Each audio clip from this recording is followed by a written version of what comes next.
பேரன்பு கொண்டு நாங்கள் நேசிக்கிற என் இன சொந்தங்கள், எங்களின் உயிரோடும் உணர்வோடும் கலந்து வாழ்கிற என் உயிர் சொந்தங்கள், இது ஒரு கட்சியின் மாநாடு என்று கருதாமல் ஒரு பெரும் கனவை சுமந்து நிற்கிற பிள்ளைகள் நடத்தும் மாநாடு.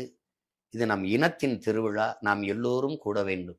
ஏன்னால் இப்போ ஒரு கோயில் திருவிழாவிற்கு நாம் எப்படி கூடுவோமோ அப்படி இது நம் இனத்தின் திருவிழா. இங்கே நம்ம எல்லோரும் கூடி காட்டணும். நான் என்றால் நான் இல்லை, என்னுடைய தாய், என்னுடைய தந்தை, என்னுடைய அப்பா, என்னுடைய பாட்டி, என்னுடைய தாத்தா, என்னுடைய தங்கை, என்னுடைய தங்கையின் கணவர், என் குடும்பமே, எனக்கு என்னுடைய மனைவினா என் மனைவியுடைய அம்மா, மனைவியுடைய அப்பா, என் தாத்தா, அவங்களுடைய தாத்தா பாட்டி, அவருடைய சொந்தங்கள் எல்லாம் அப்படின்னு நான் என்றால் என் பரம்பரையே வரணும். அப்படி வந்து கூடி காட்டணும். என் இனத்துக்கு ஒன்றானால் நாங்கள் அவ்வளவு கிளர்ந்து சினந்து எழுவோம் என்றது காட்டணும். அதுக்கான இது மாநாடு. இதையே உங்கள் அன்பு பிள்ளை உங்களுக்கு அன்போடு அழைக்கிற இதையே அழைப்பாய் எடுத்து எல்லோரும் வாருங்கள். நாம் தமிழர் கட்சி பிள்ளைகள் தான் இது கூடணும். அந்த கட்சியின் மாநாடுங்கிறத விடுங்க. நல்ல ஆட்சியை விரும்புகிற மக்களின் மாநாடு. அதை கவனத்தில் கொண்டு, ஏன்னா நீங்க நாம் தமிழர் என்றாலே அது ஒரு ஏதோ இனவெறியர்கள் போல நீங்க பாக்குறீங்க. மாட்டுக்கு ஆட்டுக்கு மாநாடு நடத்திய பிள்ளைகள், மரத்திற்கு பேசிய பிள்ளைகள், மலை கடலுக்கு பேசிய பிள்ளைகள், எங்களை போல எலும்பும் நரம்பும் ரத்தம் சதையும் இருக்கிற சக மனிதர்களை வெறுப்போம் என்று சொல்லுது, நேசிக்காமல் வெறுப்போம் என்று சொல்வது தமிழ் பேரினத்திற்குன்னு இருக்கிற அந்த பெருமை மிக்க ஒரு மாண்பு இருக்கு. அதை சிதைப்பதான் நாங்கள் கருதுறோம். நாங்கள் உலகந்தழுவி நேசித்து நின்ற பிள்ளைகள், அதுவும் உலகில் இருக்கிற எல்லா உயிர்களையும் நேசித்த உயிர்மை நேயர்கள். அதனால நீங்க இந்த மாநாடு, இந்த நாட்டில் ஒரு நல்ல அரசியல் வரணும், நல்ல ஆட்சி மலரணும்னு நினைக்கிற ஒவ்வொருவருக்குமான மாநாடு. அதனால நீங்க அவசியம் வாங்க. நாம் எல்லோரும் கூடுவோம். திருச்சியில் கூடுவோம், திருப்பத்தை நாடுவோம். திரள்வோம் திரள்வோம் தீந்தமிழ் இனத்தீரே, திருச்சியில் திரள்வோம். சொல்வதை பார்த்தால் பிப்ரவரி 21 பாத்தீங்கன்னா தமிழ் தேசியம் விசஸ் திராவிடம் அப்படின்ற ஒரு போர் முழக்கத்தை சீமானவர்கள் அறிவிக்க போகிறாரா அப்படின்ற ஒரு எதிர்பார்ப்பு கூடுது இல்லைங்களா? இனிமே நாங்க அறிவிக்கல, அது அப்ப இருந்தே அறிவிச்சு நடக்குது. நாங்கள் அவர்கள் திராவிடர்கள்ங்கிறாங்க, நாங்க தமிழர்கள்ங்கிறோம். இது நான் சொல்லலை, எனக்கு முன்னாடி என் முன்னோர்கள் வைத்த அரசியல் தான். அது வெளிப்படையாகவே நாம் தமிழர்னு கட்சி வச்சு அரசியல் செய்தவர் தாத்தா சிபாதித்தனார் அவர்கள். அது பின்னாடி அவர் கோட்பாடு கொள்கையில் நோக்கங்கள்லாம் சரியா இருந்தவொன்னே பின் வந்த பிள்ளைகள் நாங்கள் தொடர்றோம். அவர் தான் இந்த நிலத்துல தமிழர்களுக்கு என்று தனித்த ஒரு தாயகம் வேணும், விடுதலை பெற்ற தாயகம் வேணும்னு விரும்பிய அரசியல் தலைவர் அவர் தான். அந்த காலகட்டத்தில் இப்போ எங்க தாத்தா கலியபெருமலை வந்தாங்க, எங்க அண்ணன் தமிழரசன் வந்தாங்க. அவங்க வெவ்வேறு பாதைகளை தேர்வு செஞ்சாங்க. இவர் அறிவாயுதமேந்திய அரசியல் பாதையில் வந்தாப்புல, எங்க அண்ணன் இன்னொரு தாய் நிலத்துல வேற பாதையை தேர்வு செய்தார். ஏன்னா அந்த இது அவருக்கு திணிக்கப்பட்டது. உங்களுக்கு புரியுதுன்னு நினைக்கிறேன். அவன் அங்க எங்களுக்கு அடிமைப்படுத்தியவர்கள் அரசியல் அதிகாரத்தை பெற்றில்லை, ஆயுத வலிமையை வச்சு அடிமைப்படுத்தினால அப்ப அந்த ஆயுதத்தை எதிர்த்து அதே ஆயுதத்தை வச்சுதான் விடுதலை பெற முடியுங்கிற நிலைமைக்கு தள்ளப்பட்டுட்டோம். அதனால அந்த அரசியல் வேற. இப்ப அரசியல் என்பது ஆயுதமேந்திய கிளர்ச்சியா தான் இருக்கணும். அரசியல் என்பது ரத்தம் சிந்தாத போர். போர் என்பது ரத்தம் சிந்தும் அரசியல். எங்க அண்ணன் செஞ்சது ரத்தம் சிந்த அரசியல், அவர் பிள்ளைகள் நாங்க செய்யறது ரத்தம் சிந்தாத போர். அது நிலம் வேற, களம் வேற, காலம் வேற, நோக்கம் ஒண்ணுதான், இனத்தின் விடுதலை. அந்த அடிப்படையில இது எங்கள் முன்னோர்கள் செய்தது, அதன் தொடர்ச்சி. அப்பவே வந்துருச்சு. எங்க தாத்தா சிங்கத்தின் குகைக்குள் சிறு நரிக்கு இடம் கொடுத்தோம், செந்தமிழ் நாட்டின் உரிமை இழந்தோம், பொங்கும் உணர்வில் எழும் தமிழ் அரசு போர் தொடங்கிட்டு கொட்டடா முரசுனாரு. அன்னைக்கே தொடங்கிருச்சு. உங்களுக்கு புரியுது நினைக்கிறேன். சிங்க யாரு, சிறுநெறி கூட்டம் யாருன்னு உங்களுக்கு தெரியும். அதனால அது இன்னைக்கு இல்ல, அது போர் நடந்துகிட்டு இருக்குது. அது தொடருது. இப்ப கண்டிப்பாக கொஞ்சம் வலுவா தொடருது. கண்டிப்பாக மாற்றத்தை விரும்பும் மக்களின் அரசியல் அந்த மாநாட்டுல பாத்தீங்கன்னா சீமானவர்கள் மாற்றத்தை விரும்பும் மக்களை நோக்கி ஒரு மாநாடு நடத்துகிறார். இன்னொரு பக்கம் திரை கவர்ச்சி என்ற ஒரு புதிய ஒரு தேர்தலை நோக்கி பயணிப்பதற்காக ஒரு தலைவர் என்றாயிருக்கார் இல்லைங்களா? இதன் மூலமாக இந்த மாற்றத்தை விரும்பும் மக்களின் மாநாட்டுல உங்களுக்கு இடையூறு வராதா அப்படின்ற கேள்வி. மாற்றத்தை விரும்பும் அப்படிங்கறதுல உங்களுக்கு இன்னும் நான் தெளிவுபடுத்துறேன். இப்ப ஒருவர் குடும்ப தலைவிக்கு 1000ன்னு சொல்லுது ஒரு கட்சி, இன்னொரு கட்சி 2000ன்னு சொல்லுது. நம்ம கட்சி என்ன கேக்குது? இதுல இழக்கிற பணத்தை எங்கிருந்து எடுப்பீங்கன்னு கேக்குது. எங்க அம்மா 2000 கொடுங்கன்னு கேட்கல, 1000 பத்தல, இன்னும் 2000 கொடுங்கன்னு கேட்கல. இப்ப எது கொடுக்குறீங்க? ஆனா என்னை படிப்பிக்கிற என் பிள்ளைகளை படிப்பிக்கிற ஆசிரியர் எனக்கு உரிய ஊதியம் கொடுன்னு கேட்கிறாரு. சம வேலை வாங்குற, சம சம்பளம் கொடு, பகுதி நேர ஆசிரியர் பணி நிரந்தரம் கொடு, பணி தேர்வு செய்து அது தேர்ச்சி பெற்றவன் எனக்கு பணி வாய்ப்பு கொடு, பணி நியமனம் தான் அப்படின்னு போராடிட்டு இருக்கான். இது முக்கியமா, இது முக்கியமா? அரசு மருத்துவ உயிர்காக்கும் மருத்துவர்கள் எனக்கு உரிய ஊதியந்தா, பத்தல எனக்கு ஊதிய உயர்வு கொடுன்னு வீதியில் நின்று போராடுறான்.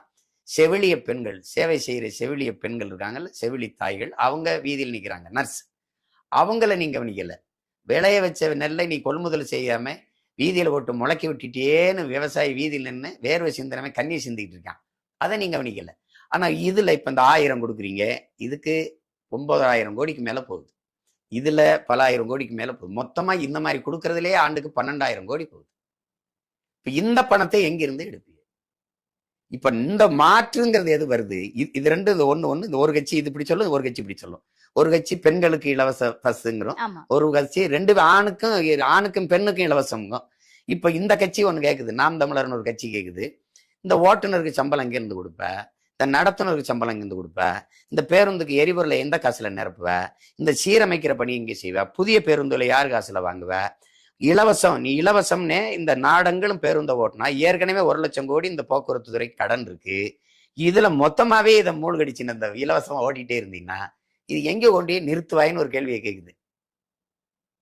உங்களுக்கு புரியுதா? நாங்க என்ன சொல்றோம், பஸ்ஸை பேருந்தா நடத்து, நாங்க ஒரு நியாயமான கட்டணத்தை வை, ஒரு அளவான கட்டணத்தை வை, நாங்க கட்டுறோம். ஏன்னா இலவசம் என்றால் எதுவும் பொறுப்பற்று போகும். இப்ப தங்கச்சி நான் மின்சார இலவசம்னு உங்களுக்கு கொடுத்துறேன், நீங்க தேவையில்லைன்னா அந்த சரியா நீங்க வீட்டை விட்டு போகும்போது இந்த விளக்கு அணைப்பியலாம், தேவையில்லைன்னா அந்த குளிர்விட்டி அணைப்பியலாம், தேவையில்லைன்னா உங்களுக்கு புரியுதுன்னு நினைக்கிறேன், மின்விசிறி அணைப்பியலாம். மின்சாரம் இலவசம்னா தொலைக்காட்சி ஓடிக்கிட்டு இருக்கும், மின்விசிறி போய்கிட்டு இருக்கும், உங்களுக்கு குளிர்விட்டி ஓடிக்கிட்டு இருக்கும். ஏன்னா அதை பத்தி ஏன்னா இலவசம். அப்ப எது ஒன்றுமே இலவசம் போது பொறுப்பற்று போயிடும். நீங்க காசு கொடுத்து சாப்பாடு சாப்பிடும்போது அது தேவையானதே நீங்க சொல்லி ஒப்பந்தம் பண்ணி வாங்கி வர வச்சு சாப்பிடுவீங்க. இலவசமா சாப்பாடுனா நீங்க இலையில எவ்வளவு மிச்சம் வைப்பீங்க, எவ்வளவு கூட்டை ஒதுக்கி வைப்பீங்க, எவ்வளவு பொரியல் வைப்பீங்க, இதை இன்னொருத்தர் சாப்பாடுறத அடுத்தவனுக்கு கிடைக்க வேண்டிய சாப்பாடை நீங்க வீணடிச்சு கீழே போட்டு போயிருவீங்க. இது உங்களுக்கு புரியுதுன்னு நினைக்கிறேன். அப்ப இந்த இலவசம்னு நீங்க கொடுக்கறதை ஒரு நாடு இதை ஒரு நிர்வாகம்னு சொல்லுச்சுன்னா அதை எப்படி அறிவு சமூகம் ஏற்கும்? இப்படி கேள்வி எழுப்புறேன் பத்தியெல்லாம். இதுதான் மாற்று. இப்ப நான் என்ன சொல்றேன், நீ 1000 கொடுக்கும்போது எங்க அம்மாவுக்கு ஒரு நாள் வருமானம் 30 ரூபாய் ஆகுது, நீ 2000 கொடுக்கும்போது ஒரு நாள் வருமானம் 60 ரூபாய் ஆகுது. நான் 300 ரூபா 400 ரூபா வீட்டுல இருந்தபடியே அங்கங்க அவங்க வாழ்விடங்களே என் தாய் தங்கையர் 1000 இல்ல மாசம் 10,000 12,000 சம்பாரிச்சு கொள்வதற்கு நான் வேலை வாய்ப்பை ஏற்படுத்தி கொடுக்குறேன். அது நிரந்தர தீர்வுன்றேன். இந்த கையேந்திர இழிநிலை தன்மானத்தோடு பெருமையோடு தலை நிமிர்ந்து வாழ்கிற வாழ்வுங்கிறோம். இப்ப இதுல மாறுதா? தரமான பேருந்து, நியாயமான கட்டணம். உங்களுக்கு புரியுதா? அப்போ ஏற்கனவே 1,00,000 கோடி கடன் இருக்கு. இப்படி ஒவ்வொரு துறையும் கடனா போய் 10,00,000 கோடி கடன் இருக்கு. வட்டியே 1,00,000 கோடி கட்டுனா 1,00,000 கோடி வட்டியே கட்டுறோம். எப்படி இருக்கு பாருங்க. இந்த வட்டி கட்டுற காசுக்கே நம்ம மக்களை நல்லா வாழ வச்சிடலாம், அவ்வளவு பிரச்சனை இருக்குது இப்போ. அதனால இது அந்த எண்ணத்தில் அங்க இதெல்லாம் மாறணும்னு என் மக்கள் நினைப்பாங்க. அந்த எண்ணம் கொண்ட மாற்று சிந்தனை மாறணும்னு சிந்தனை கொண்ட மக்களுக்கான மாநாடு தான் இதை நடத்துறோம். இதுல நீங்க நீங்க இப்போ ஒரு என் தம்பி விஜய் வர்றாரு அப்படின்னா இந்த அரசியல் ரெண்டையும் நீங்க இப்படி பார்க்கணும். எப்பவுமே ஒண்ணு, திரை கவர்ச்சி அரசியல் போக போக அப்படியே மங்கிரும். திரை கவர்ச்சி அரசியல் மங்கும், இன எழுச்சி அரசியல் எப்பவுமே பொங்கும். ஏன்னா ஒரு பிரச்சனைன்னா நீங்க என் மொழி அழிஞ்சிருச்சு, அந்த மொழி மீட்கப்படணும். ஏன்னா தமிழ் மீட்சியே தமிழர் எழுச்சி. தமிழ் வாழ்ந்தாதான் தமிழன். இப்ப தமிழ் வாழணும். இது தமிழ் வாழலைன்னா நான் சும்மா யாரோ உட்காந்து போற போக்கில் இப்ப நீங்க பாரசீக மொழியோடு சமஸ்கிருதம் கலந்து உருவான உருது, பாரசீக மொழியோடு சமஸ்கிருதம் கலந்து உருவான மொழி இந்தி, அப்படி கிடையாது. தமிழோடு சமஸ்கிருதம் கலந்து உருவான அந்த தென் மாநில மொழிகள் அப்படி கிடையாது. இது இறைவனால், எல்லா மொழிகளும் மனிதனால் பேசப்பட்டது. எங்கள் மொழி தமிழ் இறைவனால் பேசப்பட்டது. மணிநெற்றி உமிழ்ச்சங்கன் தளல் புரை சுடர் கடவுள் தந்த தமிழ்ங்கிறான். அவனுக்கு மந்திரம் என்ன? நிறைமொழி மாந்தர் மறைமொழி தானே மந்திரம் என்பங்கிறான். தமிழே மந்திரம்டா, வேற என்னடா மந்திரம் தேடுறாங்கிறான். உங்களுக்கு எங்கள் இறை முருகன் பேசிய தமிழ், எங்கள் மாயோன் பேசிய தமிழ். ஏன்னா நீங்க எங்கள் சிவனுக்கு பாடிய அத்தனை நாயன்மார்களும் தமிழ்ல பாடியிருக்கா. ஆண்டாளுக்கு பாடிய பாசுரங்கள் எல்லாம் தமிழ் பாசுரங்கள். உங்களுக்கு ஆண்டாள் பாசுனது, பெருமாளுக்கு பாடிய பாசுரங்கள், ஆண்டாள் பாடிய பாசுரங்கள் எல்லாம் தமிழ். அப்படிங்கும்போது ஒரு இறைவன் பேசிய மொழி. இந்த மொழி வந்து ஆதி மொழி, ஒரு தொன்ம மொழி. நன்கு கட்டமைக்கப்பட்ட சீர் சந்தம் யாப்பு தொடை அசை சீர் என்று நன்கு கட்டமைக்கப்பட்ட ஒரு மொழி. அப்ப வந்து எம்மொழியின் துணையின்றி தனித்து இயங்கக்கூடிய உயர் தனிச்ச மொழி. மற்ற மொழிகள் எல்லாம் புறமொழி துணை தேவைப்படும், எம்மொழி கிடையாது. இப்ப ஆங்கிலம் இருக்குன்னா 20 விழுக்காடு சொற்கள் அதுல நாங்க கொடுத்தது, அது 20 விழுக்காடு. அப்படி பல்வேறு மொழிகளின் தாயாக இருக்கிற மொழி தமிழ். உலகில் அவரவர் அவரோட தாய்மொழியில் பேசிக் கொண்டிருக்கிறார்கள். நாங்கள் அந்த மொழிகளின் தாய்மொழியில் பேசுறோம். அப்படிப்பட்ட பெருமை மிக்க நன்கு ஒரு செழிப்பா ஒரு என்ன செறிவார்ந்த ஒரு இலக்கிய வளமை கொண்ட ஒரு மொழி தமிழ். இரண்டாவது, எல்லா சமயங்களுக்கும் இலக்கியம் வச்சிருக்கிறது தமிழ் தான். உமர் புரவழி எழுதிய சீரா புராணம் வந்து இஸ்லாமிய பெருமக்களுக்கு, வீரமாமுனிவர் ஜோசப் பெஸ்கி எழுதின அந்த வீரமாமுனிவர்கள் தேம்பாவணி கிறித்தவர்களுக்கு, நம்முடைய மூதாதை கம்பவர் பெருமான் எழுதிய அந்த கம்பராமாயணம் இந்த மக்களுக்கு, இப்படி எல்லா சமயங்களுக்கும் வந்து காப்பியம். இப்போ பௌத்தம்னா மணிமேகலை பௌத்த காப்பியமே. சிலப்பதிகாரம் எழுதியவன் சமண துறவி எங்க மூதாதை இளங்கோவடிகள். இப்போ எல்லா சமயங்களுக்கும் காப்பியம் வச்சிருக்கிற ஒரு மொழி எதுனா தமிழ் தான். கண்டிப்பா. அப்ப அப்படிப்பட்ட மொழி அழிந்து விடக்கூடாது என்று எண்ணுகிறவன் எங்க கூட நிற்பான். கண்டிப்பாக. என் இனம் பெருமைப்பட்ட வாழ்ந்த இனம், அந்த இனம் வந்து சிறுமைப்படக்கூடாது. வரலாற்றில் எனக்கென்று ஒரு பெருமை இருக்கு, எனக்கென்று ஒரு மாண்பு இருக்கு. எல்லோரும் அவனவன் பேசி இது பண்ணும்போது, மனிதநேயம் பேசும்போது நாங்க உயிர்மை நேயம் பேசியவர்கள். அவன் வந்து சீனன் வந்து என் மொழி தெரியாதவன் வந்து ஊமை, அரேபியன் என் மொழி தெரியாதவன் பிசாசு என்று சொல்லும்போது, என் மூதாதை எழுந்து யாதும் ஊரே யாவரும் கேளீர் என்று உலகம் தழுவி நேசித்து நின்ற ஒரு அளப்பெரிய மாண்பு கொண்ட இனம் இது. இந்த இனம்தான் உலகம் தழுவி நேசித்து நின்றுச்சு. அப்படிப்பட்ட ஒரு இனம் இது தன் அடையாளங்களை இழந்து, தன் கலை இலக்கிய பண்பாட்டை அழிய கொடுத்து, தொன்று தொட்ட வழிபாட்டை வேளாண்மையை இழந்து அழியுமானால் அதை விடக்கூடாதுன்னு நினைக்கிற எண்ணம் கொண்டவன் என்னோடு நிற்பான். உங்களுக்கு புரியுதா? நான் திரும்ப திரும்ப சொல்றேன், எனக்கும் என் தம்பிக்குமான ஒப்பீடு, பொழுதுபோக்கு தளத்தில் தனக்கான தலைவனை தேடுகிறவர்கள் எனக்கானவர்கள் அல்ல. போராட்ட களத்தில் தனக்கான தலைவனை தேடுபவர்கள் என்னோடு நிற்பார்கள், அவர் எனக்கானவர்கள். கண்டிப்பாக. ஆனா அவர்களையும் மாற்றக்கூடிய பொறுப்பு திரு சீமான் அவர்களுக்கு இருக்குல்ல. அதனாலதான் அந்த கேள்வியை நம்ம என் தம்பி முன்வைக்கிற அரசியலை, இப்ப தமிழக வெற்றி கழகத்தின் அரசியலில் நம்ம கேள்விகளை எழுப்புறோம். அதையே அவங்க விமர்சனம்னு பாக்குறாங்க. அதை அப்படி பார்க்க வேண்டியதில்லை. கேள்விகளுக்கு உரிய பதில் சொல்லணும். இப்ப எப்படின்னா, அவர்கள் திராவிடர்கள் அப்படின்னு சொல்றாங்க, நாங்கள் தமிழர்கள் என்று சொல்றோம். இப்ப கோட்பாட்டு அளவுல வேற. தமிழர்கள், நாங்கள் தமிழர்கள்ன்றோம். இல்ல நம்ம எல்லாம் திராவிட. இல்ல நான் தமிழன்றேன். நான் தமிழன். என் மொழி தமிழ், என் குடி தமிழ் குடி. புரியுது நினைக்க. என் சமயம் சைவம் வைணம் உள்ளிட்ட தமிழம். எங்களுடைய இறை முருகன், சிவன், மாயவன், கொற்றவை. எங்களுக்குன்னு ஒரு வழிபாடு இருக்கு. அதனால என் இனம் வந்து தமிழ் இனம். நான் தமிழன். அப்ப மொழி வழியே தான் தேசிய இனங்கள். ஒரு மொழியை பேசக்கூடிய மக்களின் கூட்டம் இனம் என்று வரையறுக்கப்படுது. அந்த இனம் நீண்ட நாட்கள் நிலைத்து வாழக்கூடிய, ஒரே இடத்தில் நிலைத்து வாழக்கூடிய நிலப்பரப்பை கொண்டிருக்குமே ஆனால் அது தேசிய இனம் என்று வரையறுக்கப்படுது. அதுலயும் தனக்கையான கலை, இலக்கியம், பாட்டு, கூத்து, இதெல்லாம் தனக்கே வரையறுத்து வச்சிருந்துச்சுன்னு வச்சுக்கோங்க. அது அந்த இனம் வந்து மூத்த இனம்னு வருது. எனக்கென்று ஒரு விளையாட்டு சிலம்பம், எனக்கென்று ஒரு இது இருக்கு குத்து வரிசை, எனக்கென்று ஒரு விளையாட்டு இருக்கு சடுகுடு, இன்னைக்கு கபடியா இருக்கு, அப்பா எனக்கென்று ஒரு நடனம் இருக்கு. இதெல்லாம் வகுத்து வைக்கப்பட்டிருக்குது. அப்படின்னா அந்த இனம் மூத்த ஒரு தேசிய இனம். அப்படிதான் இருக்கணும், அப்படிதான் சொல்லணும். இப்ப என்னைய நீ வந்து திராவிடம்ங்கிற, இப்ப எங்களுக்கு என்ன இது வருதுன்னா, நாங்க எந்த மாதிரி எடுத்துக்கிறோம்னா, புரட்சியாளர் அம்பேத்கர் சொல்றாரு, தன் மீது சுமத்தப்பட்ட சாதிய இழிவை தொடை தெரிய போராடாமல் இருப்பதை விட செத்து ஒழிவதே மேலானதுங்கிற.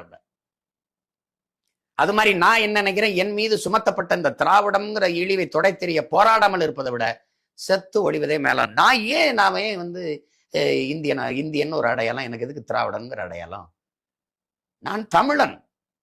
என் நேஷனாலிட்டி தமிழ், சிட்டிசன்ஷிப் இந்திய நாட்டின் குடிமக்கள். அவர் தெலுங்கர், அவர் கன்னடர், அவர் மலையாளி, அவர் பீகாரி, அவர் குஜராத்தி, அவர் ராஜஸ்தானி, அவர் மராட்டி. நாங்கள் எல்லா மொழிவழி தேசிய மக்களும் இணைந்து இந்தியாங்கிற ஒரு நாட்டுக்குள்ள, நாங்களா உருவாக்குனது, இந்த பேரோட வெள்ளக்காரன், இந்த நாட்டுக்குள்ள இணைந்து வாழ்றோம். ஒரு ஐக்கியம், ஒன்றியம்.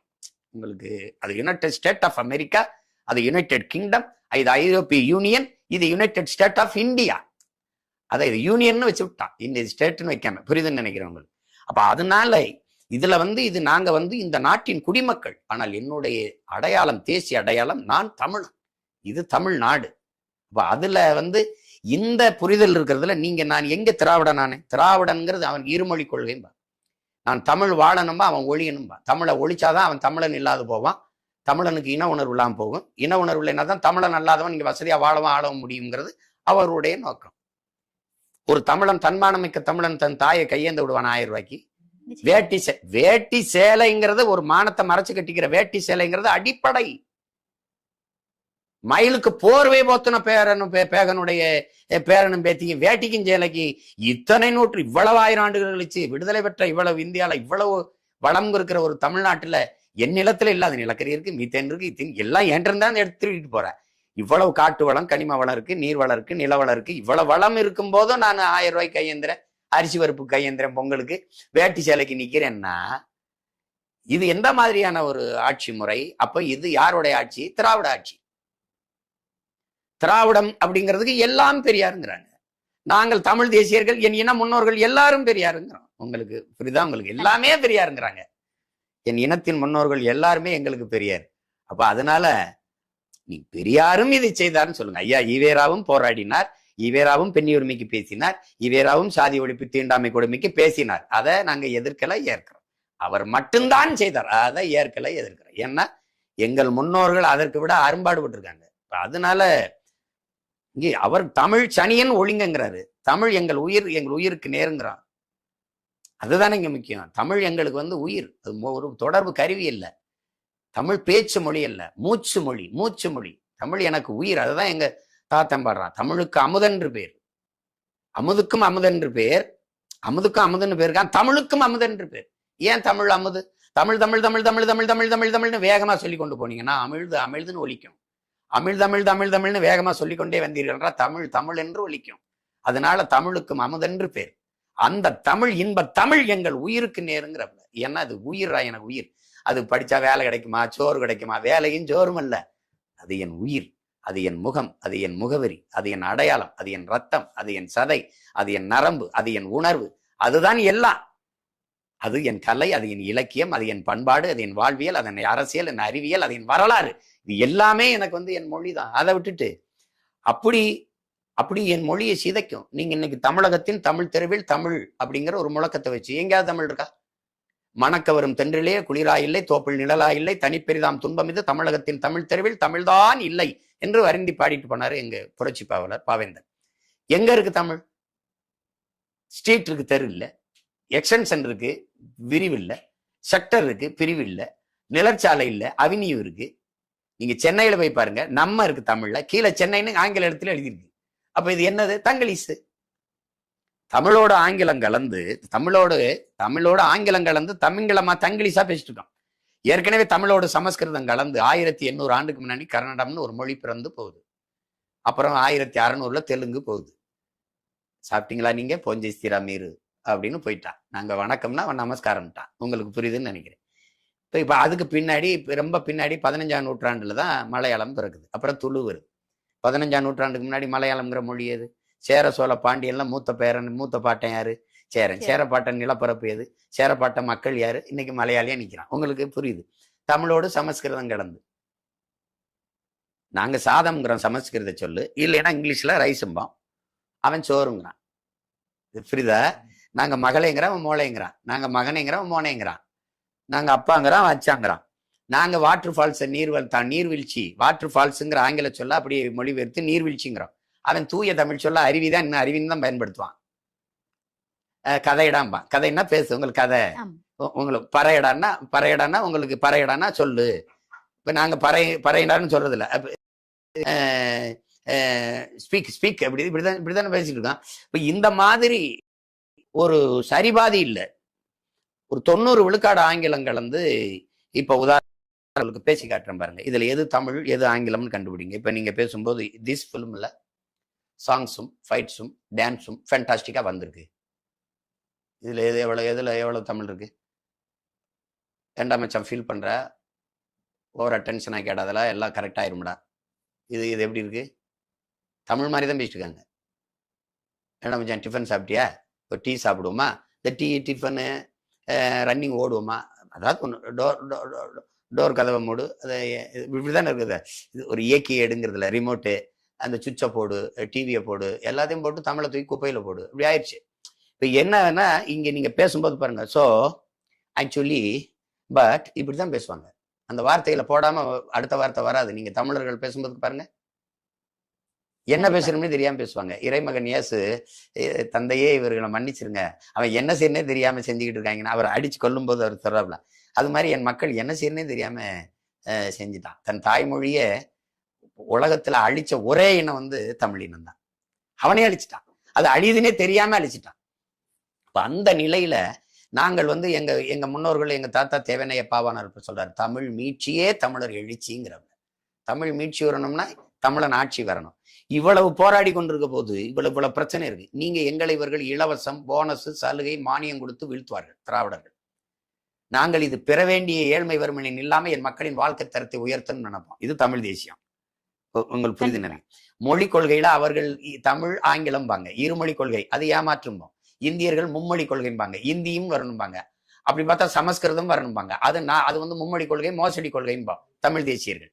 அப்ப எங்க மொழி கொள்கை என்ன? எனக்கு மட்டும் இல்ல, எல்லாருக்கும் கொள்கை மொழி ஒரே மொழி. எங்கள் உயிர் மொழி தமிழ். அவர்களுக்கு அவர்கள் மொழி ஆங்கிலம், இது கன்னடம், அவர்கள் மொழி தெலுங்கு, அவர்கள் மொழி மலையாளம், அவர்கள் மொழி மராட்டி. இப்ப பாத்தீங்களா, அங்க பினராயி விஜயன் ஐயா என்னமோ பண்ணு, என் ஊர்ல மலையாளம் இருக்கணும், கன்னடம் என் ஊர்ல கன்னடம் இருக்கணும், மராட்டி ஹிந்தி எல்லாம் பேசினா இங்க தொலைச்சு போறோம், என் ஊர்ல மராட்டி இருக்கணும். இதுதான் சரி. அப்ப மொழிவழி தேசிய இனங்கள் அந்தந்த எதுக்கு பிரிக்கப்பட்டது இந்த நாட்டுல? மொழிவழியே மாநிலம் பிரிக்கப்படும் போது அவனுடைய மொழி, அவனுடைய கலை இலக்கியம், பண்பாடு, வழிபாடு, வரலாறு இதெல்லாம் பாதுகாத்து வைக்கப்படும். அதுக்காக தான் அவனுக்கே அதிகாரம். அதே இல்லைன்னா அப்புறம் எப்படி? ஆனால் இதையெல்லாம் திட்டமிட்டு சிதைப்பது எது? இந்த திராவிடம். உங்களுக்கு புரியுது? அப்ப நாங்க உண்மையிலே உயிரை கொடுத்து இந்தியை எதிர்ப்போம், அது எதிர்க்கிற மாதிரி நடிக்கும். இப்ப இந்த இடத்துலதான் நாங்கள் திராவிட அரசியலோட மாறுபடுறோம். அது ஊழல் லஞ்சத்தில் ஊறி திளைக்கும். நாங்க உண்மை நேர்மையான நிர்வாகத்தை நிறுவ துடிப்போம். புரியுதா? அதுக்கு ஈழம்ங்கிறது ஒரு சொல், அது தொலைதூர தீவு. எங்களுக்கு எங்க இனத்தின் தாயக விடுதலை. உங்களுக்கு புரியுதா? இந்த திராவிடர் இந்தியர் இருவரும் வந்து எங்கள் தலைவராக இருக்க மாட்டாங்க. அது பயங்கரவாதி, தீவிரவாதின்னு பேசிட்டு இருப்பாங்க. நாங்கள் எங்க தலைவரை உலக பேரினத்தின் ஒப்பற்ற தலைவன் ஏற்போம். உங்களுக்கு புரியுது? ஏன்னா தன் உயிரை கொடுத்தேனும் என் இனத்திற்கென்று ஒரு தனித்த விடுதலை பெற்ற தாயகத்தை பெற்றுக் கொடுக்க வேண்டும். அதற்கு விலை தலையே ஆனாலும் தர தயாராக இருந்தவன் என் இன வரலாற்றில் ஒரே ஒரு மகன் தான், அது எங்கள் தலைவன் தான். அதை ஏற்க மாட்டார்கள். இப்ப தெரியுத தமிழ் தேசியத்துக்கும் திராவிடத்துக்கும் இந்த இது வேறுபாடு. இப்போ இதுல இந்த திராவிடமும் தமிழ் தேசியம் ஒண்ணு என்றால், இப்போ நாங்கள் மாவீரர் தினம் போற்றுவோம். ஏன்னா என் இன விடுதலைக்காக இன்னுயிரை இந்த ஈக மறவர்கள், வீர மறவர்கள் போற்றுவோம். இந்த திராவிடம் இந்தியம் போற்றுமா? போற்றாது. திராவிடம் போற்றுமா? போற்றாது. நாங்கள் எங்கள் தலைவரின் பிறந்த நாளை பேரெழுச்சியாக கொண்டாடுவோம், இன எழுச்சி நாளா கொண்டாடுவோம். அப்படி திராவிடம் போற்றுமா? போற்றாது. ஆனால் தமிழ் ஒழிக, தமிழ் சனியன், தமிழர்கள் காட்டுமிராண்டி சொன்னா ஈவேராவை போற்றும். தமிழ் என் உயிர் என்று உயிர் நீத்த என் மறவர்களை, அந்த மொழி செத்துறக்கூடாது, என் இனம் செத்துறக்கூடாதுன்னு செத்த மறவர்களை போற்றாது. இப்ப ரெண்டுக்கு வேறுபாடு தெரியுதா? இதுல என் தம்பி வந்து, இது வந்து கொஞ்சம் உதாரணம், இது நிறைய நேரம் பேசி கொண்டு போகலாம், நீண்ட பெரிய ஒரு இது. இப்ப இதுல இந்த இடத்துல இது ரெண்டும் ஒண்ணுன்னு சொல்றாப்ல. திராவிடமும் தமிழ் தேசியம் ஒண்ணுதான். இப்ப அதை நான் வந்து ஒரு கொஞ்ச நேரம், ஒரு 15-20 நிமிஷத்துல இது ரெண்டும் எவ்வளவு வேறுபடுதுன்னு சொல்றேன். அப்படி என் தம்பியோ அல்லது அவருடைய அரசியல் இருக்கிற ஆட்களோ அல்லது அடுத்த கட்ட தலைவர்களோ திராவிடமும் தமிழ் தேசியம் ஒண்ணுதான் என்பதற்கு சான்றுகளோட நிறுவிட்டா அந்த தத்துவ நிலைப்பாட்டை நம்ம ஏற்கலாம். முரண்படுது பாத்தீங்களா? அப்ப இதனால இது எப்படி திராவிடம் தமிழ் தேசியம் ஒண்ணுன்னு கேட்கும் போது நீங்க கோவப்படக்கூடாது, விமர்சனமா பார்க்க கூடாது. எங்களை விமர்சிக்கிறாரு, எங்க விளக்கம் தான் சொல்லணும். புரியுதா? இன்னொன்னு, மாற்றத்தை விரும்பும் அரசியலை மக்கள் தேர்வு செய்கிறார்கள், திரு சீமானவர்களை அரியணையில் அமர வைக்கிறார்கள் என்றால், ஏற்கனவே உங்களுக்கு 9 லட்சம் கோடி என்ற ஒரு சுமையை திராவிட கட்சிகள் உங்கள் தலை மீது இறக்கி வைத்து விட்டு போகுது இல்லைங்களா? இந்த மாற்றத்தை நீங்கள் அமல்படுத்துவதற்கு இது ஒரு தடையாக இருக்குமே, இதை எப்படி சரி கட்ட போகிறார் சீமான் என்ற கேள்வியும் இருக்கு. இல்ல, 10 லட்சம் கோடி தொற்றுச்சு. ஆட்சி முற்று பெறும்போது 10 லட்சம் கோடியை தொடும். இப்ப எங்களுக்கு வந்து 10 லட்சம் கோடி கடனை பற்றி கவலைப்படாத கட்சிகள் திராவிட கட்சிகள். மக்களின் மீது கண்ணுக்கு தெரியாது. இந்த 10 லட்சம் கோடி யார் மீது சுமையாக ஏறும்? மக்கள். தம்பி அண்ணாமலை கூட கேட்கிறாப்புல, நீங்க பொங்கலுக்கு ஒரு குடும்ப அட்டைக்கு 3000 ரூபாய் கொடுக்குறீங்க, ஆனா 2 லட்சம் ரூபாய் அந்த அட்டை மேல கடன் இருக்கு. நல்லா விளங்குறீங்களா? அது அவர் சொல்றது அது உண்மைதான், அதை நீங்க ஏற்கணும். அப்ப 2 லட்சம் ரூபாய் நீங்களும் ஒரு கடங்காரி, நான் ஒரு கடங்காரன், அவர் ஒரு கடங்காரன், இவர் ஒரு கடங்காரன். என்ன எரியாம நீ பாட்டு கடனை வாங்கி வாங்கி நான் கேட்கலையே, கடன் வாங்கி எனக்கு 1000 ரூபாய் தானே, நானே கடன் வாங்கிக்கிற மாட்டேன். கண்டிப்பா. உங்களுக்கு புரியுதா? நீ என்ன பண்ற, வாங்கி வாங்கி வாங்கி எப்படி இந்த இனிப்பு பசப்பு வார்த்தைகள் இருக்கு பாத்தீங்களா? உனக்கு மாவு அரைக்கிற எந்திரம் தாரேன், மசாலா அரைக்கிற எந்திரம் தாரேன், உனக்கு மடிக்கணினி தாரேன், மிதிவண்டி தாரேன். இதெல்லாம் ஒரு குடும்பத்து தலைவன் தலைவி அவங்களே நிறைவேற்றி கொள்ளக்கூடிய வேட்டி சேலை வாங்கிக்கிறது. இதெல்லாம் அவர் ஒரு அடிப்படை தேவை. அதை நிறைவேற்றி கொள்கிற வசதி வாய்ப்பை கொடுக்கணும், வருவாய் பெருக்கத்தை கொடுக்கணும். அது ஆட்சி. அந்த நிறைவேற்றிக் கொள்ள முடியாத ஏழ்மை வறுமை நிலையிலே வைத்தே இருப்பது ஆட்சி இல்லது. அது கொடுமை, அது கொடுமை. அது ஒழிக்கப்பட வேண்டிய கொடுமை. அது இப்ப அந்த மாதிரி ஆட்சி முறையை இது செய்யுது. இப்ப நம்ம எழுப்புகிற கேள்வி, நான் திரும்ப திரும்ப இந்த இடத்துல எழுப்புகிற கேள்வி, இந்த 10 லட்சம் கோடி கடனை பெற்று நிறைவேற்றிய ஒரு சிறந்த ஒரு நலத்திட்டம், முழுமை பெற்ற நலத்திட்டம். இப்ப இப்படி கேள்வி வைப்போம், 10 லட்சம் கோடி ஆக சிறந்த கல்வியை என் மக்களுக்கு ஏழை பணக்காரன் உயர்ந்தவன் தாழ்ந்தவன் என்று பாகுபாடு இல்லாம கொடுத்துட்டோம். அது சிற்றூர்ல இருக்கிறது, நகர்ப்புறத்துல இருக்கிறதுன்னு இல்லாம கிராமப்புற மாணவர்களுக்கும் நகர்ப்புறம் ஒரே மாதிரி கல்வி, ஒரே மாதிரி அருமையான கட்டட வசதி, கழிப்பறை, விளையாட்டு திடல், நீச்சல் குளம், அப்படி அருமையா கொண்டு வந்துட்டோம். அப்படி உலகத்தரத்துக்கு எப்படி தென்கொரியா போல, ஜப்பான் போல, ஹாங்காங் போல, சிங்கப்பூர் போல, ஹாங்காங் போல, பின்லாந்து போல, இதான் உலகத்திலேயும் முதல் 5 இடத்துக்கு அது மாதிரி கொண்டு வந்துட்டேன். அப்படின்னா சரி பரவாயில்லப்பா, கடனை பெற்று படிக்க வச்சுட்டாங்க, பிச்சை புயனும் கற்கன் என்றாங்கிற அவை. சரி அப்ப கொடுத்துட்டாங்கன்னு இருக்கு. இல்லை, நாட்டின் முதல் குடிமகனுக்கு கிடைக்கிற மருத்துவம் கடைகோடி மகனுக்கும் கிடைக்க செய்யறதுதான் சரியான ஜனநாயகம், மக்களாட்சி. அப்படி ஏதாவது இருக்கா? இல்லை. இந்த நாட்டில் அதிகாரத்தில் இருக்கிறவர்கள் செல்வந்தர்கள் உடல்நிலை சரியில்லைன்னா அப்பலோ, எம்ஜி ராமச்சந்திரா, காவிரி, இதெல்லாம் இவங்க படுத்ததுனால புகழ் பெற்றுச்சு, இந்த மருத்துவமனைக்கு போயிடுறாங்க. ஆனால் அப்ப அரசு மருத்துவமனைன்னு இருக்குது, அப்ப அது பல ஆயிரம் கோடி அதுக்குன்னு ஒதுக்குது. அதுலயே இவர்கள் படுத்து மருத்துவம் செய்து கொள்வதில்லை, ஏன்னா தரம் இல்லை. அப்ப தரமில்லாத மருத்துவம் யாருக்கு போகுது? மக்களுக்கு. அப்ப இது எங்க மக்களுக்கான ஆட்சி இருக்கு? மக்களின் நலன் சார்ந்த ஆட்சி இருக்கு. அப்ப நீங்க நல்லா கவனிச்சுக்கணும். அப்ப தரமான மருத்துவத்தை ஏழைக்கொன்று பணக்காரனுக்கு ஒன்று இல்லாது சரியாக சமமாக இந்த அரசு கொடுத்துருச்சுன்னா இந்த கடன்ல ஒரு நியாயம் இருக்கு. நல்ல சாலை, பயணிக்க சரியான சாலை, நல்ல போக்குவரத்து, இப்படி போய்கிட்டு இருக்கும்போது சர்க்கரை கலந்து ஓடின 10 பேர்ல செய்தி அந்த மாதிரி இல்லாம, புரியுதா உங்களுக்கு? ஒரு இது பண்ணோம், சீட் பெல்ட் போட்டு வண்டி ஓட்டணும், பேருந்து ஓட்டணும்னு. சீட் இல்லை அவருக்கு, ஒரு முக்காலியை போட்டு உட்காந்துக்கிட்டு ஒரு ஓட்டுநர் ஓட்டிட்டு போறாப்புல. அப்போ ஒரு தம்பி கீழே போடுறான், முதல்ல அவருக்கு சீட்டை கொடு, அப்புறம் சொல்லு பெல்ட்டை போட சொல்லி அப்படின்னு போட்டிருக்கான். நீங்க பார்த்துருக்கீங்க, பல பேருந்துகள்ல முன்பக்க கண்ணாடி இருக்காது, பின்பக்க கதவு இருக்காது, இப்படி இருக்காது. பள்ளிக்கூடத்துக்கு போயிட்டு இருக்கும்போது அதுல இருந்த ஓட்டையில ஒரு மாணவி கீழே விழுந்து சக்கரை ஏற்றி இறந்ததெல்லாம் இருக்கு. இந்த செய்தி நீங்க மறந்துருப்பிய, அது ரொம்ப கொடுமையான செய்திகள்லாம் இருக்கு. மேல பேருந்து ஓடிக்கிட்டு இருக்கு, மழை பெய்யுது. மழை பெய்யும் போது பேருந்துக்குள்ள நிக்கிற நம்ம அம்மா அக்கா எல்லாம் கொடையை பிடிச்சுக்கிட்டு நின்னது இருக்கு. அந்த காட்சியெல்லாம் நான் தொகுத்து வேணா போடுவேன் பாருங்க, இப்ப போடுவேன், வச்சிருக்கேன் அதை. அப்ப அந்த மாதிரி இருக்கும்போது ஒரு நல்ல போக்குவரத்து, பேருந்து இல்ல, சாலை இல்ல, இதையெல்லாம் நிறைவேற்றி கொடுத்துருச்சு இந்த 10 லட்சம் கோடியில. அது இல்ல. சரி, அடுத்ததா எந்த இயக்கமும் மின்சாரம் இல்லாம இல்ல. அப்ப அந்த மின் உற்பத்திக்கு முழுக்க ஈடுபாடு எடுத்து அதுல தடையற்ற மின்சாரத்தை தன் நாட்டு குடிகளுக்கு கொடுத்துருச்சு. ஒரு நிமிடம் கூட மின்சாரம் துண்டிக்கப்படாம மின்சாரத்தை கொடுத்துருச்சு அப்படின்னா நீங்க பரவாயில்ல. அமெரிக்கால ஆல்வா எடிசன் பிறந்த நாள் அன்னைக்கு ஒரு 2 நிமிடம் மின்சாரத்தை துண்டிச்சிடறாங்க. அப்படியே அமெரிக்காவே இருள மூழ்கிருது. இப்ப திடீர்னு 2 நிமிடங்கத்து மின்சாரம் வந்துருது, மொத்த நாடும் வெளிச்சத்துல மூழ்குது. அப்படியே வெளிச்சத்துக்கு வந்துடுது. வெளிச்சத்துல பழிச்சிடும் போது அங்க ஒரு தொலைக்காட்சி எல்லாம் சுழல் எடுத்து ஓடுது. இப்படி இருளில் மூழ்கி கிடந்த உலகிற்கு மின்சாரத்தை கண்டுபிடித்து தந்த தாமஸ் ஆல்வா எடிசனின் பிறந்த நாள், அவர் நன்றியோடு நினைவு கூறுவோம் அப்படின்னு ஒரு சுழல் எடுத்து போகுது. அப்ப நான் என்ன சொன்னேன், நீங்க எல்லாம் நன்றி கெட்டவர்கள், 2 நிமிடம் தான் தாமஸ் ஆல்வா எடிசனுக்கு நீங்க நன்றி செலுத்துறீங்க. நாங்க 24 மணி நேரத்துல 20 மணி நேரம் நாங்க நன்றி செலுத்துறோம். புரியுதா எங்களுக்கு? 2 மணி நேரம் தான் நீங்க நம்புறீங்க. நம்புங்க, நம்மளாம் நம்புங்க.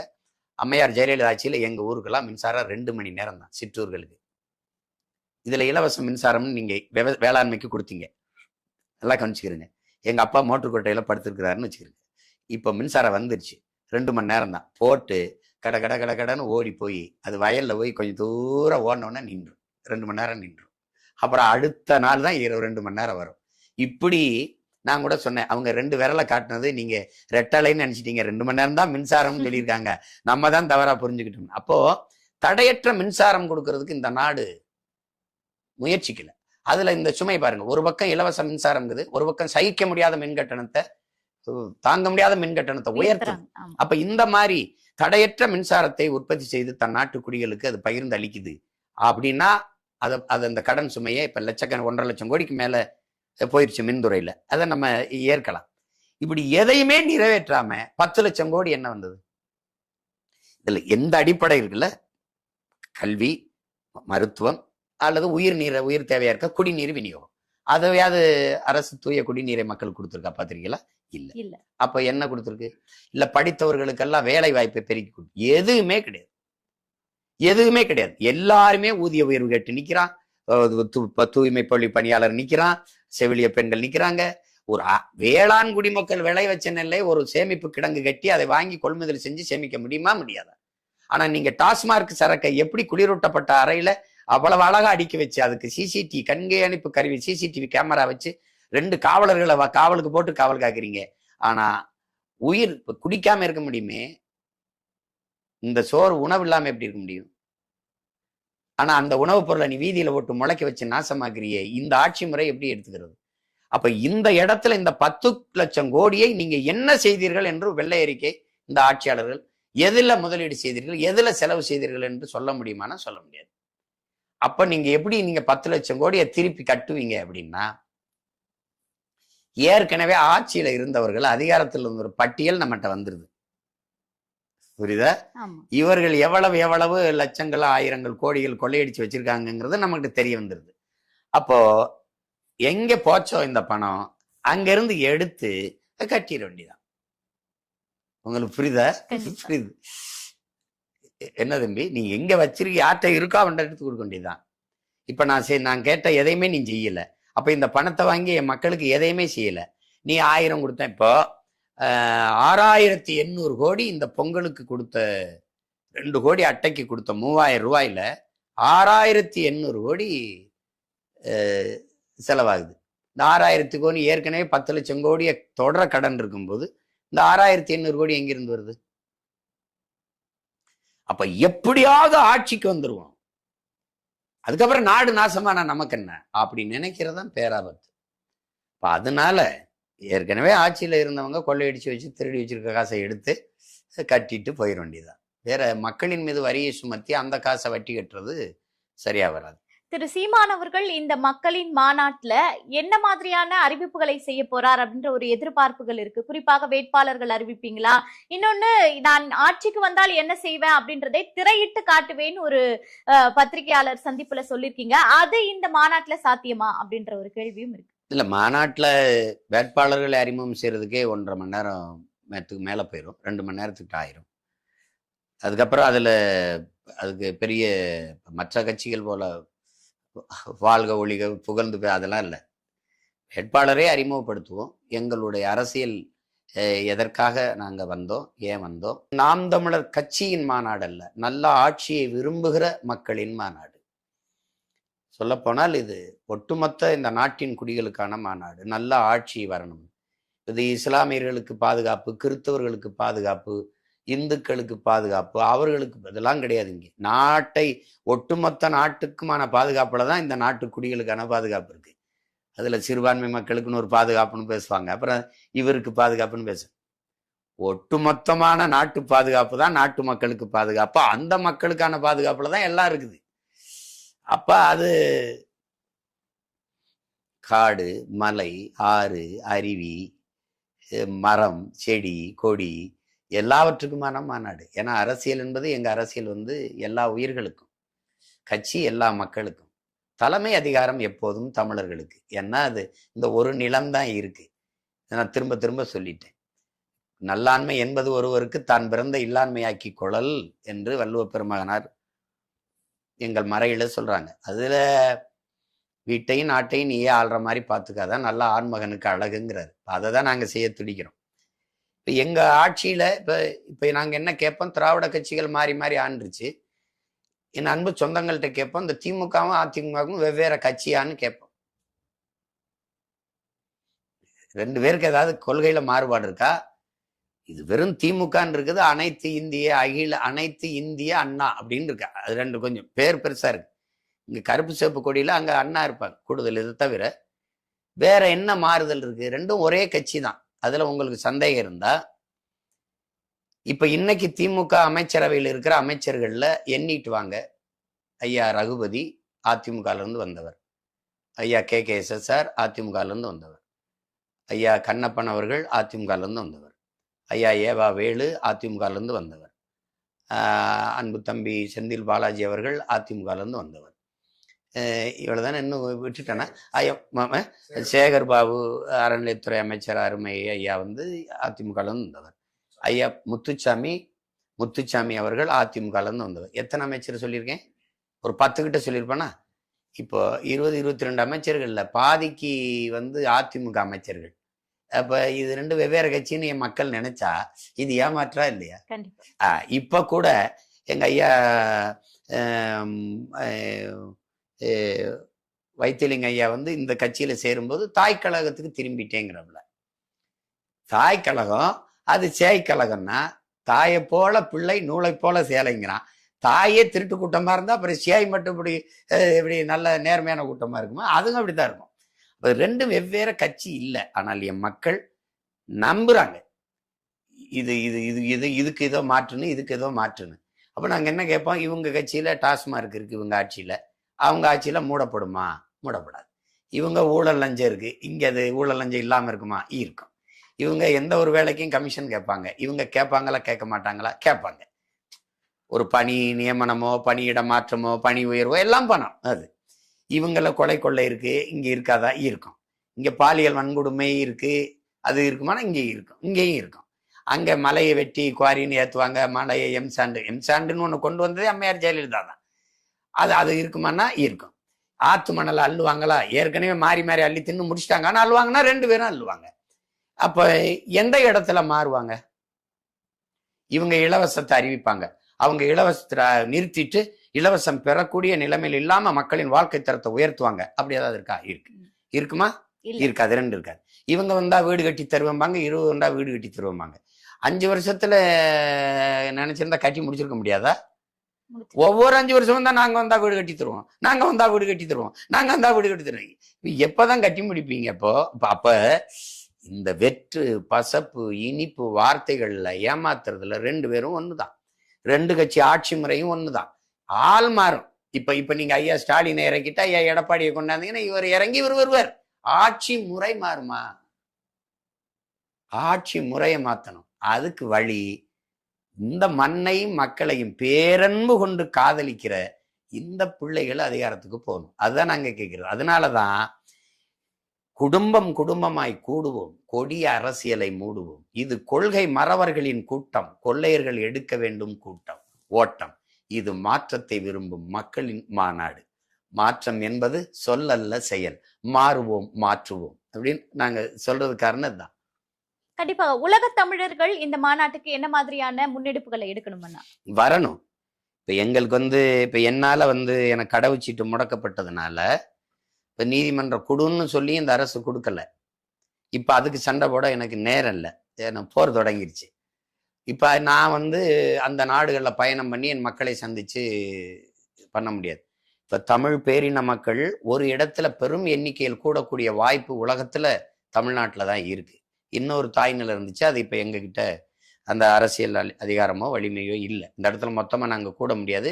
அங்க இருக்கிற அந்த நாட்டுல இருக்கிற அரசியல் நெருக்கடி, இங்கேயும் நெருக்கடி இருக்கு. ஆனால் அதையும் மீறி நாங்க கூட முடியும், கூட வாய்ப்பு இருக்கு.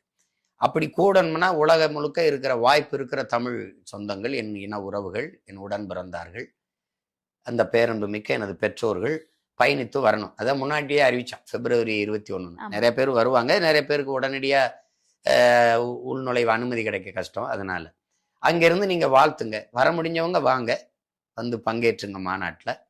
அப்ப நம்ம கூடி காட்டுவோம். நாங்க வீழ்ந்துட்டோம்னு நினைக்கிறீங்கல்ல, இல்ல, நாங்கள் விழ எழுவோம். 1 விழ 100 இல்ல, 1000 எழுவோம், லட்சக்கணக்கா எழுவோம், கோடி கோடியா கூடுவோம். ஆனால் எங்கள் இலக்கு ஒன்றுதான், எங்கள் இனத்தின் விடுதலை. வெட்டி வீழ்த்தப்பட்ட ஒரு மரத்தின் வேரில் இருந்து மொத்தமாக துளித்து தலைக்கும் மரம் போல நாங்க விழுந்த இடத்திலேயே எழுந்து நிற்போம். அதனாலதான் அங்க இறக்கப்பட்ட கொடியை இங்க ஏத்தணும். உலகம் பூரா பறக்கும் இப்ப புலிக்கொடி. அது மாதிரி அப்ப அந்த லட்சிய உறுதியோடு நாங்க பயணிக்கிறோம். அதுல என் இன உறவுகள் இணைந்து வலு சேர்க்கணுங்கிறதுக்காக தான் உலகத் தமிழ் மக்கள் எல்லாரையும் பேரன்பு கொண்டு நாங்க இந்த மாநாட்டுக்கு அழைக்கிறோம். அதே மாதிரி இங்கேயும் வந்து கட்சி கடந்து எந்த கட்சியிலையும் நீங்க இருக்கலாம். இப்ப கர்நாடகாலாம் ஒரு பொது சிக்கல், ஒரு பிரச்சனை அப்படின்னா, இப்ப உதாரணமா அணுக்கழிவை வந்து கோலார் தங்கவேல்ல புதைக்கலான்னு ஒரு கருத்து தான் வைக்கப்பட்டது. புதைக்கல. அந்த மாநிலத்தில் இருக்கிற மதச்சார்பற்ற சனதா தளம், பாரதிய ஜனதா, காங்கிரஸ் இந்த மாதிரி கட்சிகள் எல்லாம் தங்கள் கொடியை விட்டுட்டு கர்நாடக மாநில கொடி, அவர்கள் தேசிய கொடி, அவர்கள் மாநில தேசிய கொடியை எடுத்துக்கிட்டு மொத்தமா மக்களை திரட்டி வீதியில வந்து போராடி அந்த அந்த எண்ணத்தை அப்படி கைவிட்டுருச்சு அரசு. ஏன்னா ஒருங்கிணைந்து அப்போ ஒரு நாட்டுக்கு வீட்டு இனத்திற்கு பிரச்சனைன்னா ஒன்னா நிற்கிறேன். அது மாதிரி இங்க ஒன்னா நிக்கணும். நீங்க எந்த கட்சியிலே இருங்க. ஆனால் இந்த மாநாட்டில் ஒன்று கூடி தமிழர்கள் நாங்கள் எங்கள் இனத்திற்கு ஒன்றென்றால் ஒன்றிணைந்து நிற்போம்னு காட்டுங்க. ஒரு தாய் வகுத்துல பிறந்த நாம ஒரே வீட்டில் இருப்போம். அப்புறம் பெரியவங்கள் ஆனதுக்கு அப்புறம் வசதிக்காக திருமணம் முடிச்சு வெவ்வேறு வீடுகளை தனித்தனியா போய் குடியேறுவோம். அது தவிர்க்க முடியாத ஒன்று. ஆனால் நம்ம அண்ணன் பொண்ணுக்கு திருமணம், நம்ம தாத்தா பாட்டிக்கு தாத்தாவின் மரணம், இல்லை அப்படின்னா நம்ம வீட்டில் ஒரு ஒரு தங்கச்சிக்கு திருமணம் என்றால் எல்லாரும் ஒன்னா கூடுவோம். அது மாதிரி இங்கே துக்கமோ அங்க மகிழ்ச்சியோ எல்லா இடத்துலையும் கூடுறோம். அப்படி இந்த இனத்துக்கு ஒன்றுன்னா இப்ப இனம் வீழ்த்தப்பட்டுருச்சு. ஏன்னா எதுவுமே இல்லை. அதை பேசணும், அதுக்குதான் மாநாட்டில் பேசுவேன் நான். அப்ப அந்த நிலையில இருக்கும்போது நம்மளுடைய ஓர்மைதான் இங்கே ஓங்கி வளர்ந்த மூங்கில் மரம் ஒன்னை ஒன்று பிடிச்சிருக்கு, ஒற்றுமையா குறுத்து விட்டு கிளகிளையா வெடிச்சிருக்கு, ஒட்டாம ஒதுங்கி நின்னா உயர முடியுமா, எதிலும் ஒற்றுமை குலைஞ்சதுன்னா வளர முடியுமான்னு நம்ம தாத்தா பட்டுக்கோட்டை பாடினது நமக்கு தான். அந்த ஒற்றுமையா நின்னாதான் நம்ம வளர முடியும், உயர முடியும். அப்ப அதுக்கு கூடணும். அதுக்காக தான் இந்த மாநாடு. இதுவரை வந்து தமிழர்கள் இந்த நிலத்துல சாதிக்காக கூடியிருக்கிறாங்க, சார்ந்த மதத்துக்காக கூடியிருக்கிறாங்க. கட்சிகள் இப்ப இந்த கட்சி அந்த கட்சி இருக்கு. இப்ப இந்தியர்னு கூடியிருப்பான், திராவிடர்னு கூடியிருப்பான், வணங்குகிற சாமிக்கு கூட கூடியிருப்பான். ஆனா முதலா தான் பிறந்த பெருமை மிக்க தமிழன் என்கிற இனத்திற்காக கூடுவது வந்து வரலாற்றில் இதுவரை நடந்ததில்லை. இப்பதான் நடக்க போகுது. இப்ப அது வந்து ஒரு ஒரு வரலாற்றில் பெரிய ஒரு பெரும் முயற்சி தான். அது எல்லா சாதி மதமும் எங்கள் அடையாளங்கள் அல்ல, அது இடைவந்த சாதி. அதுதான் எங்க தாத்தா பாடுறாப்புல புரட்சி பாவலர். இடைவந்த சாதி கடவுள் வெறி சமய வெறி கண்ணல் நிகர் தமிழுக்கு நோய் நோய் நோயே இடைவந்த சாதி எனும் இடர் ஒளிந்தால் ஆள்வது நம் தாயேங்கிற அந்த தாய் தமிழ் தாய் தான். அதனால இது இடை வந்தது. நாங்க எங்க பிள்ளைகளுக்கு என்ன கற்பிக்கிறோம்னா, எப்போது வந்தது இந்த சாதி மதங்கள் நமக்குள்ள அப்படின்னு ஒரு கேள்வி இருக்கு. அது உங்களுக்கு தெரியுது, இடை வந்தது தான். நாங்க இந்த மதங்கள் அப்படின்னாலும் பௌத்தம் அது ஒரு 2000 ஆண்டு வச்சுக்கிறோம், 2500 வச்சுக்கிறோம், கிறித்தவம் 2000 வச்சுக்கிறோம், இஸ்லாம் ஒரு 1800 1500 வச்சுக்கிறோம். இதெல்லாம் வர்றதுக்கு முன்னாடி, இந்த சமயங்கள் வர்றதுக்கு முன்னாடி இந்த சாதி குடிவாரி இந்த அடையாளங்கள் இருக்குல்ல. இப்ப இந்த தொழிலை செய்கிறவர், இந்த வேலையை செய்கிறவர், வேளாண்மை செய்கிறவர் வேளாண் குடிமகன், வேளாளர், இப்படி இருக்கு இல்லையா. இந்த மாதிரி இந்த குடிகள் பிரிக்கிறதுக்கு முன்னாடி நாம யார் அப்படின்னா, நம்ம 50,000 ஆண்டுகளுக்கு முன்பு இருந்தே நம்ம வந்து, இதெல்லாம் 2000 ஆண்டுகளுக்கு தான் இருக்குது. ஆனா அப்போ இருந்தே நாங்கள் தமிழர்கள். உங்களுக்கு புரியுது? இறைவன் எங்க பிறந்தான்? எங்களில் தான் பிறந்தான். எங்க சிவன், எங்கள் முருகனும் எங்கள் சிவனும் எங்கள் மாயவனும் எங்களிலிருந்து தான் பிறந்தார்கள். அந்த மாதிரி அவ்வளவு ஒரு தொன்மையான இனம் வந்து எனக்கு இது சாதி தான் அடையாளம், மதம் தான் அடையாளம்னு வாழ்றது வந்து ரொம்ப மடமையா இருக்கு. அப்படின்னா இப்ப நான் இந்த நிலத்தை விட்டு வெளியில போறேன், வேற மாநிலத்துக்கு போறேன். நீங்க யாருன்னு கேட்கும்போது நான் எந்த அடையாளத்தை சொல்றது? இந்த அடையாளத்தை நீங்க சொல்லுவீங்க? தமிழன். அவன் சொல்ல நம்ம வந்து நான் இந்த சாதின்னு சொல்ல முடியாது. ஐ ஆம் கிறிஸ்டியன், ஐ ஆம் இந்து, ஐ ஆம் இஸ்லாம் அப்படி சொல்ல முடியாது. ஐ ஆம் தேவர், ஐ ஆம் நாடார், ஐ ஆம் செட்டியார், ஐ ஆம் வன்னியர், ஐ ஆம் கவுண்டர் அப்படி சொல்ல முடியாது. அதெல்லாம் அவன் ஏற்க மாட்டான். நீ யாருன்னா எந்த மொழியில் நம்ம பதில் சொல்றோங்கிறத. என் அடையாளம்ங்கிறது என் இன அடையாளம் தான். அது இந்த நிலத்துக்குள்ளேயும் சரி, இந்த இந்திய துணைக்கண்டத்தை தாண்டி வேற நாட்டுக்கு சென்றாலும் சரி, என்னுடைய அடையாளம் வந்து பிறப்பிலிருந்து இறப்பு வரை நான் தமிழன் தான். இப்ப உதாரணமா ஈழத்துல எங்களுக்குள்ள சமயங்கள் இருந்தது, மதங்கள் வேற வேற சார்ந்திருந்தோம். கிறித்தவம், இஸ்லாம், இந்து அப்படின்னே வச்சுக்கிறோம் இருந்தோம். அங்கே சாதிகளாக இருந்தோம். பல பல பிரிவுகள் இருந்துச்சு. குடிகள் தான். தமிழ் சாதி இல்லை, தமிழனுக்கு சாதி இல்லை. பாவேந்தர் சொன்ன மாதிரி தமிழ் சாதிங்கிறது தமிழ் சொல்லு இல்லை, குடிதான் அதுக்கு பேர். சரி, அப்படி குடிகளா பிளந்து பிரிந்திருந்தாலும் செத்து விழுந்தோம் போர்ல. நாடாரில் 400 பேர் செத்தார்கள், இஸ்லாமத்தில் ஒரு 500 பேர் செத்தார்கள், 50 பேர் செத்தார்கள், இந்துக்கள் ஒரு 15 பேர் செத்தார்கள், கிறிஸ்தவர்ல 20 பேர் செத்தார்கள், அல்லது தேவரில் 10 பேர், அல்லது வன்னியரில் 500 பேர் செத்தார்கள். அப்படி எந்த நாடு ஏடும் பதிவு செய்யல. கண்டிப்பா தமிழர்கள் செத்தார்கள், தமிழர்கள் மரணித்தார்கள், அப்படி தமிழர்கள் இறந்தார்கள், தமிழர்கள் கொல்லப்பட்டார்கள். அப்ப என்ன எங்களுக்கு சொல்லுது? இப்ப இந்திய கடலுக்குள்ள நாங்க மீன் பிடிக்க போனோம். அங்க முத்திரையரும் மீன் பிடிக்கிறார், நாடாரும் மீன் பிடிக்கிறார், தேவரும் மீன் பிடிக்கிறார், மீனவ அந்த பரதவ மக்களும் மீன் பிடிக்கிறாங்க, இஸ்லாமியரும் மீன் பிடிக்கிறார். ஆனா இறந்து விழுந்தவனை அவன் இந்திய மீனவனும் நம்மள சொல்றது இல்ல. இந்த முஸ்லீம் இஸ்லாமிய மீனவர்கள் ஒரு 2 பேர் இறந்துட்டாங்க, முத்திரையர் மீனவர்கள் ஒரு 2 பேர் இறந்துட்டாங்க அப்படி சொல்லல. தமிழ் மீனவர்கள் கொல்லப்பட்டார்கள். இதுல இருந்து என்ன நமக்கு உணர்த்துது? நாம் பிணமாக விழும்போதும் இனமாகத்தான் விழுகிறோம்ங்கிறத காட்டுது. அப்ப அதுதான் என் அடையாளம். அப்போ உலகத்தின் எந்த ஓரத்திற்கு நான் எங்கு சென்றாலும் என் அடையாளம் நான் தமிழன் அப்படிங்கிறதான். அப்ப அந்த அடையாளம் தான் என் பெருமை மிக்க அடையாளமா இருக்க முடியும். இந்த அடையாளத்துக்குள் தமிழ் தேசிய இன மக்கள், தமிழ் இன மக்கள் ஒன்று திரளும் போதுதான் வலிமை வரும். தமிழ் மக்களின் ஒற்றுமையில தான் வலிமை பிறக்கும். அந்த வலிமை தான் அரசியல் வலிமையாக மாறும். அந்த அரசியல் வலிமை தான் தமிழ் இன மக்களுக்கென்று ஒரு அதிகார வலிமையாக மாறும். இல்லைன்னா என் நிலத்தை நான் ஆளாம வேற ஒரு ஆண்டு அந்த அதிகாரத்தின் கீழே நான் வாழ்வது என்பது அடிமை. அதுக்கப்புறம் அது பேசி பயன் இல்லை. விளங்குதா? அதனாலதான் இது நம் இனத்தின் திருவிழா, எல்லோரும் கூடுவோம், தமிழ் பேரின பெருவிழா, வென்று வாகை சூடுவோம்னு அழைக்கிறோம். அதுதான் இது. அதுக்காக தான் இந்த அழைப்பை நான் அன்போடு விடுக்கிறேன். 21ஆம் தேதி மாலை சரியாக 3 மணிக்கு திருச்சியில் நான் உங்களை சந்திக்க ஆவலோடு காத்திருப்பேன். நன்றி, வணக்கம்.